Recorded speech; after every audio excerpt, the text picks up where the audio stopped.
I am the Tofu Golem. Please enjoy the video. In this video, I will explain how to make delicious ice cream from custard powder. We will start by gathering all the necessary ingredients and equipment. You'll need about 4 tablespoons of custard powder, 2 cups of whole milk, half a cup of sugar, and 1 cup of heavy cream. Make sure your ice cream maker is ready, or have a suitable freezer container on hand. Now let's create our rich custard base.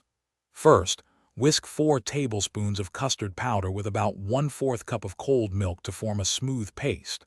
In a separate saucepan, heat the remaining 1 3/4 cups of milk with half a cup of sugar until it gently simmers.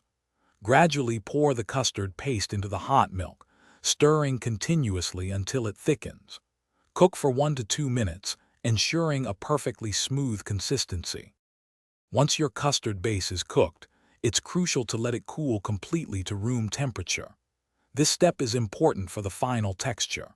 Next, gently stir in 1 cup of heavy cream. This adds a wonderful richness and smoothness.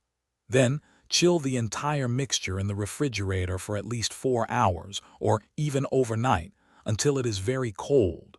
Finally, churn the cold custard in your ice cream maker following the manufacturer's instructions. After churning, your ice cream will be soft-serve consistency. Transfer it to an airtight, freezer-safe container. For a firmer, scoopable texture, freeze it for at least 2 to 3 hours. Now, it's time to enjoy your delicious homemade custard powder ice cream. Serve it with fresh fruit, chocolate sauce, or any topping you desire. Any remaining ice cream can be stored in the freezer for up to 2 weeks. Thanks for watching. Consider subscribing if we helped you today.